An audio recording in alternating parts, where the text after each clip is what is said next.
ಮಂಡ್ಯ ಜಿಲ್ಲೆಯ ಕೆರಗೋಡು ಗ್ರಾಮದಲ್ಲಿ ಒಂದು ಧ್ವಜಸ್ತಂಭದ ರಾಜಕಾರಣ, ಮತ್ತೊಂದು ಈ ರಾಜ್ಯದಲ್ಲಿ ದೇವರಾಜ ಸೌರಿಗಿಂತ ಒಂದು ಹೆಜ್ಜೆ ಮುಂದೆ ಹೋಗ್ಬಿಟ್ಟಿದ್ದಾರೆ. ಈಗ ಶೋಷಿತ ವರ್ಗಗಳ ಧ್ವನಿಯಾಗಿ ಶೋಷಿತ ವರ್ಗಗಳ ರಕ್ಷಣೆಯನ್ನು ಕೊಡ್ತಕ್ಕಂಥದ್ದಕ್ಕೆ ಪಣತೊಟ್ಟು ಚಿತ್ರದುರ್ಗದಲ್ಲಿ ವಿರಾವೇಶದ ಭಾಷಣ ಮಾಡುತ್ತಿದ್ದನ್ನು ನಮ್ಮ ಮುಖ್ಯಮಂತ್ರಿಗಳಿಂದ ಕೇಳಿದ್ದೇನೆ. ಅದನ್ನು ಆಲಿಸಿದ್ದೇನೆ. ಪ್ರಥಮವಾಗಿ ಮಂಡ್ಯ ಜಿಲ್ಲೆಯ ಕೆರಗೋಡಿನ ಬಗ್ಗೆ ಹೇಳೋದಾದ್ರೆ, ಪುರುಷನಲ್ಲಿ ಬರೋದಕ್ಕಿಂತ ಮುಂಚೆ ನಮ್ಮ ಮಂಡ್ಯ ಉಸ್ತುವಾರಿ ಸಚಿವರು ನಡೆಸಿದ್ರು ನನಗೆ ಉದ್ದೇಶಗಳನ್ನು ಹೇಳಿದ್ದಾರೆ. ಕೆಲವು ಸಲಹೆ ಕೊಟ್ಟು ಉದ್ದೇಶಗಳು ಹೇಳಿ ಕೆಲವು ವಿಷಯಗಳನ್ನ ಇವತ್ತು ಮಂಡ್ಯ ಮಾಧ್ಯಮದ ಸ್ನೇಹಿತರ ಮುಂದೆ ನನ್ನ ಮೇಲಿನ ಒಂದು ದೋಷ ಹೊರಿಸಿದ್ದಾರೆ. ಮಂಡ್ಯ ಜಿಲ್ಲೆಯನ್ನು ಹಾಳು ಮಾಡಲಿಕ್ಕೆ ನಾನು ನಿನ್ನೆ ದಿನ ಬಂದಿದ್ದೇನೆ ಅಂತ ಹೇಳಿದ್ದಾರೆ. ಅವರ ಮುಖಭಾವಗಳನ್ನು ನಾನು ನೋಡಿದೆ. ನಿಮ್ಮ ಮುಂದೆ ಇವತ್ತಿನ ಮಂಡ್ಯ ಜಿಲ್ಲೆಯ ಪತ್ರಿಕೋದ್ಯಮದಲ್ಲಿ ಸ್ನೇಹಿತರಿಂದ ಮಾತನಾಡಬೇಕಾದ್ರೆ ಅವರ ಮುಖಭಾವವನ್ನು ನೋಡಿದೆ. ಆ ಮುಖಭಾವದಲ್ಲಿ ಯಾರೋ ಒಂದು ಇಂದಿನ ಮಾತಿದೆಯಲ್ಲ, ಹೇಳಿದ್ರು ಅತಿ ವಿನಯ ಧೂರ್ತ ಲಕ್ಷಣವಾಗಿ ಅದು ಎದ್ದು ಕಾಣ್ತಾ ಇತ್ತು ನಮ್ಮ ಹಳೆ ಸ್ನೇಹಿತರಲ್ಲಿ. ಮಂಡ್ಯ ಜಿಲ್ಲೆಯ ವಾತಾವರಣವನ್ನ, ಅಲ್ಲಿಯ ಸಿದ್ಧಾಂತವನ್ನು ಸಂಪೂರ್ಣವಾಗಿ ನಾಶ ಮಾಡ್ತಕ್ಕಂಥ ಕೆಲಸಕ್ಕೆ ನಾನು ಕೈ ಹಾಕಿದ್ದೇನೆ ಅಂತ ಹೇಳಿ ಅಪಾಧ್ಯಾಯ ಮಾಡಿದ್ದಾರೆ. ಅಪ್ಪ ನನ್ನ ಜೊತೆನಲ್ಲೂ ಹಲವಾರು ವರ್ಷಗಳ ಜೊತೆಲಿ ಇದ್ದಂಥವ್ರು ಕುವೆಂಪು ಹೆಸರು ತಂದಿದ್ದಾರೆ, ಜಯಪ್ರಕಾಶ್ ನಾರಾಯಣ ಹೆಸರು ತಂದಿದ್ದಾರೆ, ಮದ್ದೂರಿನ ಶಿವಪುರದ ಸ್ವಾತಂತ್ರ್ಯ ಸೌಧದ ಜಾಗ ಕೊಟ್ಟಂತ ತಿರುಮಲೆ ಹುಡುಗರು ಅವರ ಹೆಸರು ಪಾಪ ಇವತ್ತು ಸ್ಮರಿಸಿಕೊಂಡಿದ್ದಾರೆ. ಎಲ್ಲ ಸೂಕ್ಷ್ಮ ಗಮನಿಸಿದೆ. ಮಂಡ್ಯ ಜಿಲ್ಲೆಯಲ್ಲಿ ನಿನ್ನೆ 2 ತಿಂಗಳು ನಡೆದಿರ್ತಕ್ಕಂಥ ಘಟನೆಗೂ ನನಗೂ ಏನು ಸಂಬಂಧ ಇದೆ? ಫಸ್ಟು ನಾನು ಪ್ರಾಥಮಿಕವಾಗಿ ಮುಖ್ಯಮಂತ್ರಿಗಳನ್ನು ಕೇಳಲಿಕ್ಕೆ ಬಯಸ್ತೇನೆ, ಆ ಜಿಲ್ಲಾ ಉಸ್ತುವಾರಿ ಸಚಿವರನ್ನು ಕೇಳಲಿಕ್ಕೆ ಬಯಸ್ತಾ ಇದ್ದೇನೆ. ನನಗೂ ನಿನ್ನೆಯ ಘಟನೆಗೂ ಸಂಬಂಧ ಇರುವಂತೆ ಸರ್ಕಾರದಲ್ಲಿ ನೀವುಗಳು ನಿಮ್ಮ ಆಡಳಿತದ ವೈಫಲ್ಯ, ನಿಮ್ಮ ಪಕ್ಷದ ನಡವಳಿಕೆ ಇವತ್ತು ಇದಕ್ಕೆ ಮೂಲ ಕಾರಣ ಇರ್ತಕ್ಕಂಥದ್ದನ್ನ ನನಗೇ ದೋಷ ಕೊಟ್ಟಿದ್ದೀರಿ. ನನ್ನಿಂದ ಆಗಿರ್ತಕ್ಕಂಥ ಪ್ರಮಾಣ ಏನು? ನಾನು ನಿನ್ನೆ ಈ ಒಂದು ಪ್ರತಿಭಟನೆ ನಂಬಿಕೊಂಡಿದ್ರು.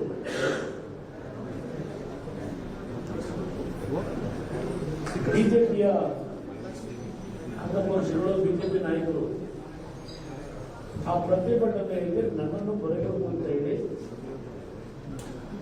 ನಮ್ಮ ಅಭಿಮಾನಿಗಳು ಬರಬೇಕು ಅಂತಕ್ಕಂಥ ಆಹ್ವಾನ ನನಗೆ ಬಹುಶಃ ತಾವೆಲ್ಲ ಗಮನಿಸಿದ್ದೀರಿ.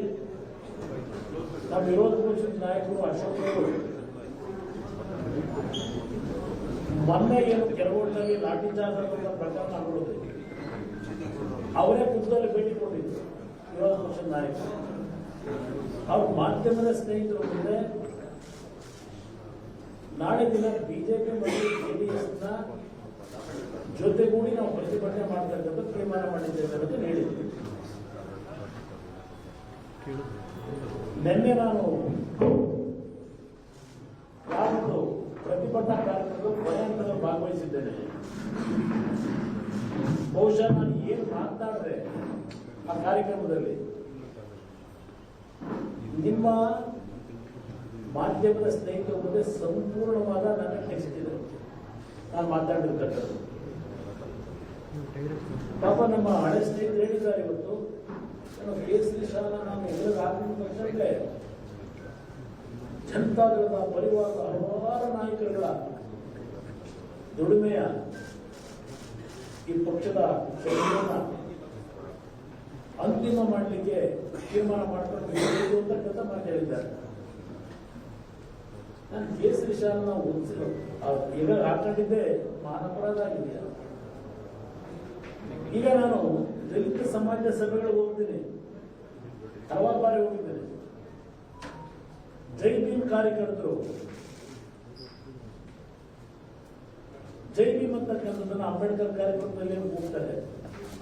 ದಲಿತ ಸಮಾಜದ ನನ್ನ ಬಂಧುಗಳು ಅವರು ಉಪಯೋಗ ಮಾಡ್ತಕ್ಕಂಥ ನೀಲಿಯ ಸ್ಕಾರ್ಫ್ ಏನಿದೆ, ನೀಲಿ ಬಣ್ಣದ ಸ್ಕಾರ್ಫು,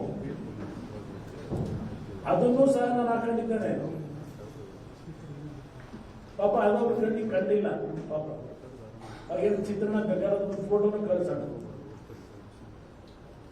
ದಲಿತ ಸಮಾಜದ ಬಂಧುಗಳು ನಡೆಸ್ತಕ್ಕಂಥ ಪ್ರತಿಭಟನೆಗಳು ಅವರ ಕಾರ್ಯಕ್ರಮದಲ್ಲಿ ಜೈ ಭೀಮ್ ಕಾರ್ಯಕರ್ತರ ಸಂಕೇತವಾಗಿರ್ತಕ್ಕಂಥ, ಅಂಬೇಡ್ಕರ್ ಅವರ ಸಂಕೇತವಾಗಿರ್ತಕ್ಕಂಥ ಆ ನೀಲಿ ಬಣ್ಣದ ಸ್ಕಾರ್ಫ್ ಅನ್ನು ನಾನು ಧರಿಸಿದ್ದೇನೆ.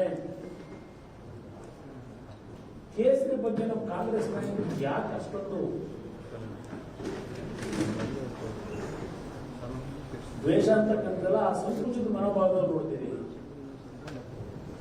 ಈಗ ನಮ್ಮ ದೇಶದ ತ್ರಿವರ್ಣ ಧ್ವಜದ ಬಗ್ಗೆ ಚರ್ಚೆ ಮಾಡ್ತಾ ಇದ್ದೀರಲ್ಲ, ತಿರಂಗ.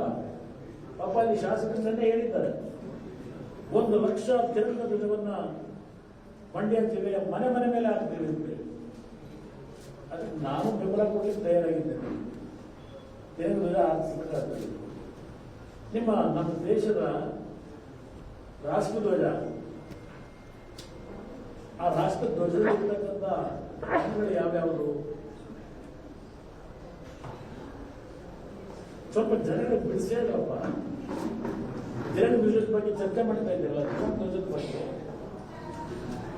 ಅಲ್ಲಿರ್ತಕ್ಕಂಥ 3 ಬಣ್ಣ ಯಾವುದು? ಒಂದು ಕೇಸರಿ, ಒಂದು ಬಿಳಿ ಪರಿಶುದ್ಧವಾದಂತ ಬಿಳಿ ಬಣ್ಣ, ಮತ್ತೊಂದು ಹಸಿರು. ಆ ತ್ರಿವರ್ಣ ಧ್ವಜದಲ್ಲಿರ್ತಕ್ಕಂಥ ಕೇಸರಿ ತೆಗೆದ್ರೆ ಏನರ್ಥ ಕೊಡುತ್ತೆ? ಸ್ವಲ್ಪ ಬಿಡಿಸಿ ದೇಶದ ಜನತೆ ಮುಂದಿಡಿ. ಆ ತ್ರಿವರ್ಣ ಧ್ವಜವನ್ನ ರಚನೆ ಮಾಡಿದಾಗ ದೇಶದ ರಾಷ್ಟ್ರ ಧ್ವಜ ಅಂತ ತೀರ್ಮಾನ ಮಾಡಿ ಕೇಸರಿ ಬಣ್ಣವನ್ನ ಅದಕ್ಕೆ ಯಾತಕ್ಕೆ ಆ ಧ್ವಜಕ್ಕೆ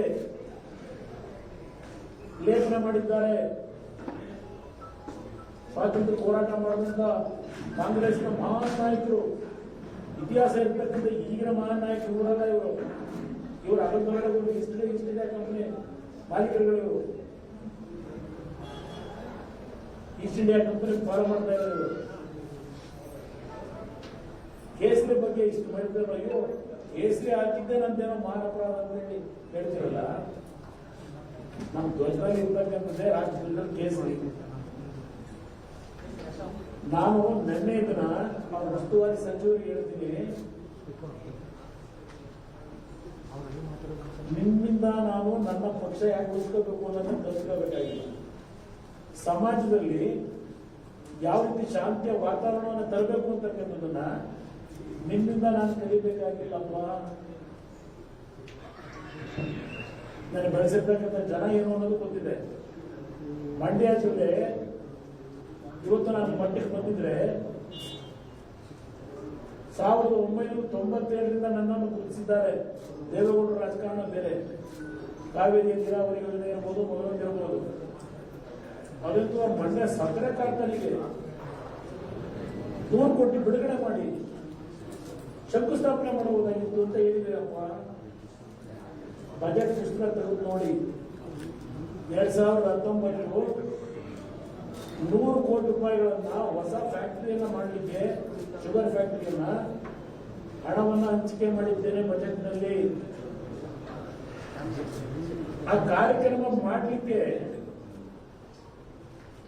ಪೂರ್ಣಗೊಳಿಸಲಿಕ್ಕೆ ಆಗದೇ ಇರತಕ್ಕಂಥ ವಾತಾವರಣ ನಿರ್ಮಾಣ ಮಾಡಿದವರು ಯಾರು? ನಿಮ್ಮ ಕಾಂಗ್ರೆಸ್ ಪಕ್ಷವೇ. ಸರ್ಕಾರ ಇದ್ದಿದ್ರೆ ಹೊಸ ಶುಗರ್ ಫ್ಯಾಕ್ಟರಿ ಪ್ರಾರಂಭ ಮಾಡ್ತಿದ್ದೆ. ಎಲ್ಲಿ ನನ್ನ ಆಡಳಿತ ನಡೆಸಿಬಿಟ್ಟಿದ್ರಿ ಮಾತಿದ್ರೆ ವೆಸ್ಟ್ ಎಂಡ್ ಹೋಟೆಲ್ನಲ್ಲಿ ಅಧಿಕಾರ ನಡೀತಿತ್ತು. ಏನು ವಸೂಲಿ ಮಾಡೋದು ನನಗೆ ವೆಸ್ಟ್ ಎಂಡ್ ಹೋಟೆಲ್ ಇರಲಿಲ್ಲ. ಸರ್ಕಾರಿ ಬಂಗಲೆ ಬಿಟ್ಕೊಡದೆ ಜಾರ್ಜ್ ಹೆಸರಿನಲ್ಲಿ ಅಧಿಕಾರ ಹೋಗಿ ಮನೆ ಹಾಟ್ ಮಾಡಿಸ್ಕೊಂಡು ಕಾವೇರಿ ಮನೆನ ಇಟ್ಕೊಂಡಿದ್ದಾರೆ ಯಾರಪ್ಪ? ಇದೆಲ್ಲ ಒಂದು ಭಾಗ ಇರಲಿ, ನಾವು ಅದೇನೇ ಅಲ್ಲ. ಮಂಡ್ಯಾಗಿ ಏನು ಕೊಟ್ಟಿದ್ದೇವೆ ಕೊಡುಗೆ ನಿಮ್ಮಿಂದ ಸರ್ಟಿಫಿಕೇಟ್ ಬರಬೇಕಾಗಿಲ್ಲ. ಮಂಡ್ಯ ಜಿಲ್ಲೆ ಜನತೆ ಕೊಡ್ತಾರೆ ಸರ್ಟಿಫಿಕೇಟ್. ನಾವು ಚುನಾವಣೆಯಲ್ಲಿ ಸೋತಿದ್ದೇವೆ, ಗೆದ್ದಿದ್ದೇವೆ. ಸೋತಿ ಎಂದು ಸಹ ಹಂಚಿಕೊಟ್ಟಿಲ್ಲ. ಸೋತಾಗಲೂ ಜನಪರವಾದಂತಹ ಹೋರಾಟದಲ್ಲೇ ಇದ್ದೇವೆ, ಗೆದ್ದಾಗಲೂ ಜನ ಜೊತೆಯಲ್ಲೇ ಇದ್ದೇವೆ. ಇದು ನಮ್ಮ ತಂದೆಯವರು, ನಮ್ಮ ಪಕ್ಷದ ಕಾರ್ಯಕರ್ತರು ಕಲಿಸಿರ್ತಕ್ಕಂಥದ್ದು. ನನಗೆ ಸೋತಿಯ ನಾನು ಅಂಜೋಗಿ ಕೂತಿಲ್ಲ. ನಾನು ಯಾರಿಗೂ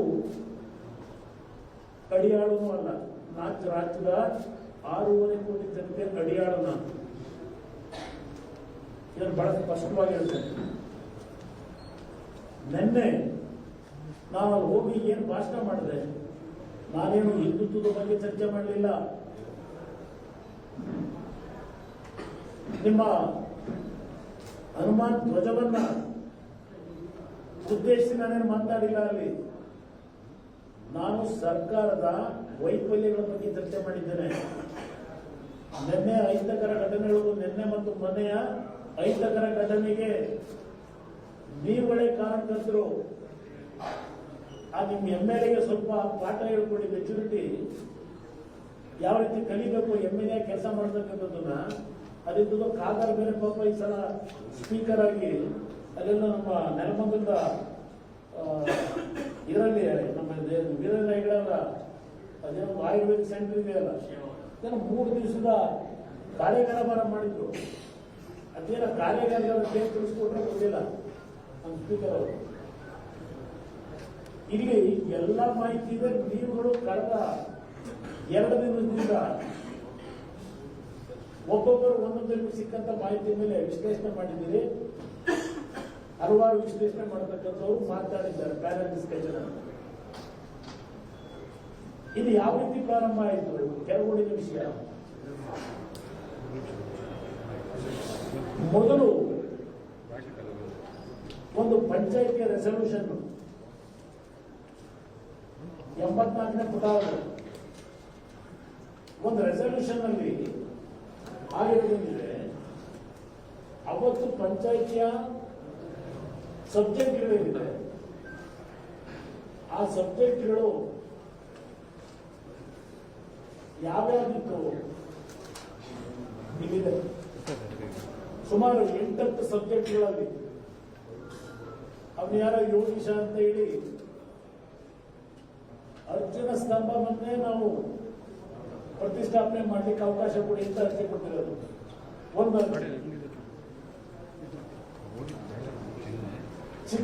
ಚಿಕ್ಕಮ್ಮದೇವಿ ಸೇವಾ ಸಮಿತಿಗೆ ಒಂದು ಅರ್ಜಿ ಎನ್ಒಸಿಯನ್ನು ಕೇಳ್ಕೊಂಡಿದ್ದಾರೆ. ಏನ ರಾಮ ಭಜನಾ ಮಂಡಳಿ ಯಾವ್ದು ಗೌರಿಶಂಕರ ಅವರೇನ್ ಕೇಳಿದ್ರು, ಮೊದಲನೇ ಸಭೆ ನಡೆದಿದೆಯಲ್ಲ 74ನೇ ಪುಟಗಳಿದೆಯಲ್ಲ, ಸದರಿ ಅರ್ಜಿಯ ವಿಚಾರವನ್ನು ಸಭೆಯಲ್ಲಿ ಮಂಡಿಸಲಾಯಿತು. ಅರ್ಜಿದಾರರೆಲ್ಲ ಹೇಳ್ಕೊಂಡ್ರು. ಅರ್ಜಿದಾರ ಕೇಳಿರೋದೇನು, ಕೆರಗೋಡು ಬಸ್ ನಿಲ್ದಾಣದ ಆವರಣದಲ್ಲಿ ಧ್ವಜಸ್ತಂಭ ನಿರ್ಮಾಣ ಮಾಡಲು ಅನುಮತಿ ಕೋರಿ ಮನವಿ ಸಲ್ಲಿಸಿರುತ್ತಾರೆ. ರಾಷ್ಟ್ರೀಯ ಧ್ವಜವೋ ಕೇಸರಿ ಧ್ವಜವೋ ಇಲ್ಲ ಇನ್ಯಾವುದೋ ಧ್ವಜ ಅಂತೇಳಿ ಧ್ವಜಸ್ತಂಭ ಮಾಡಿ ಪರ್ಮಿಷನ್ ಕೇಳಿದ್ದಾರೆ. ನಿಯಮಾನುಸಾರ ಕ್ರಮವಹಿಸಿ ಅನುಮತಿ ನೀಡಲು ಸಭೆಯು ಸರ್ವಾನುಮತದಿಂದ ತೀರ್ಮಾನಿಸಿ ಅನುಮೋದಿಸಿತು. ಇನ್ನೊಂದು ನೆಕ್ಸ್ಟ್ ಸಬ್ಜೆಕ್ಟ್ 5ನೇ ಸಬ್ಜೆಕ್ಟ್ ಕೆರಗೋಡು ಗ್ರಾಮದ ಗ್ರಾಮಸ್ಥರದು ಯಾವುದೋ ಒಂದು ಜಮೀನಿನ ಸ್ವತ್ತಿನ ಬಗ್ಗೆ, ಅದು 5ನೇ ಅಜೆಂಡಾ. 6ನೇ ಅಜೆಂಡಾ ಯೋಗೇಶು ಸದರಿ ಅರ್ಜಿಯ ವಿಚಾರವನ್ನು ಸಭೆಯಲ್ಲಿ ಮಂಡಿಸಲಾಯಿತು.